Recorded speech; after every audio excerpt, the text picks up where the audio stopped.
आपके साथ कीर्ति सिंह। आइए रुक करते हैं फटाफट खबरों की ओर। मायावती के नेतृत्व में बसपा की पूर्ण बहुमत की सरकार बनवाने के कारण लोगों को उनसे बड़ी उम्मीदें थी। सख्त प्रशासक और विकास के लिए शुरू कराए गए कामों ने लोगों को यह भरोसा भी दिलाया है कि बसपा वास्तव में सर्व समाज के कल्याण को ध्यान में रखकर काम कर रही है। पर सरकार पर लगे दागों ने उनके अच्छे कामों पर भी पानी फेर दिया था।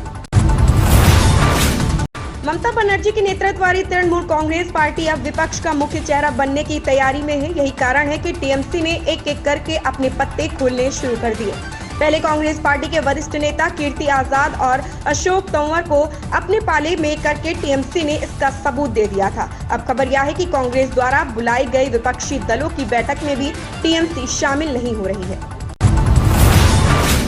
सूत्रों ने बताया कि चीनी सेना ने पूर्वी लद्दाख के पास अवैध रूप से हाईवे का निर्माण शुरू कर दिया है। इतना ही नहीं, चीन ने वहां के आसपास के इलाके में अपनी सैन्य मौजूदगी भी बढ़ा दी है। हालांकि इससे पहले दोनों देशों के बीच हाल ही में हुई बातचीत के दौरान भी भारतीय पक्ष ने पूर्वी लद्दाख क्षेत्र के आसपास चीनी सैनिकों के निर्माण पर चिंता व्यक्त की थी। पूर्वी दिल्ली से भाजपा सांसद गौतम गंभीर को फिर जान से मारने की धमकी मिली है। गौतम गंभीर को कथित तौर पर ISIS कश्मीर से तीसरी धमकी वाला ईमेल मिला है। उनके आधिकारिक ईमेल पर जान से मारने की धमकी मिली है। अमेरिका के नेवादा और एरिजोना की सीमा पर हूवर डैम स्थित है। कहा जाता है कि हूवर डैम की बनावट की वजह से यहाँ पर ग्रेविटी काम नहीं करती है। अगर हूवर डैम से किसी भी वस्तु को नीचे फेंका जाता है तो वह नीचे नहीं गिरती है और हवा में उड़ने लगती है। वैज्ञानिकों का कहना है कि हूवर डैम के ऊपर से नीचे फेंकी जाने वाली वस्तुएं नीचे न गिरने और हवा में उड़ने की वजह उसकी बनावट है। हूवर डैम की ऊंचाई अधिक है और उसकी बनावट धनुष के आकार की है। स्पाइस जेट की गुवाहाटी दिल्ली उड़ान में रविवार को एक यात्री की हरकत से परेशान होकर कर्मचारियों ने उसे विमान से नीचे उतार दिया है और CISF को सौंप दिया है। स्पाइस जेट के प्रवक्ता ने इसकी जानकारी दी है। प्रवक्ता ने कहा कि एक अनियंत्रित यात्री को बार बार अपनी सीट से उठ जा रहा था। बार बार समझाने के बावजूद भी नहीं मान रहा था। जब विमान रनवे पर जा रहा था तो उसने हंगामा किया। अंत में उसे गुवाहाटी एयरपोर्ट पर CISF को सौंप दिया गया है।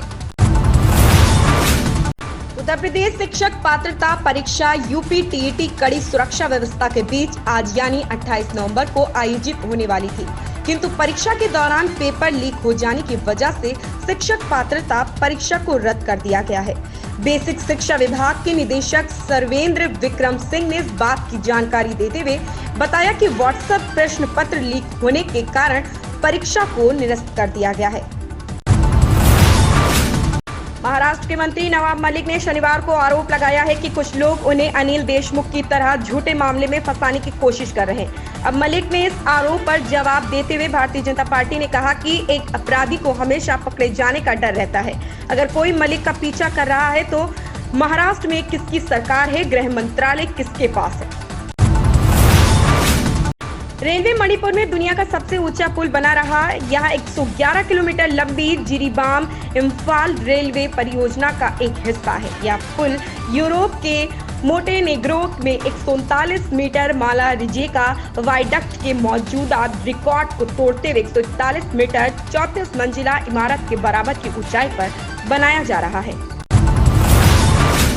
उत्तर प्रदेश, हरियाणा व उत्तराखंड की राज्य सरकारें किसान आंदोलन के दौरान मृत किसान परिवारों के लिए मुआवजा घोषित कर सकती है। भाजपा नेतृत्व ने अपने राज्यों में किसानों पर दर्ज मुकदमे की वापसी की प्रक्रिया भी शुरू करने के निर्देश दिए हैं। इन खबरों में बस इतना ही। धन्यवाद।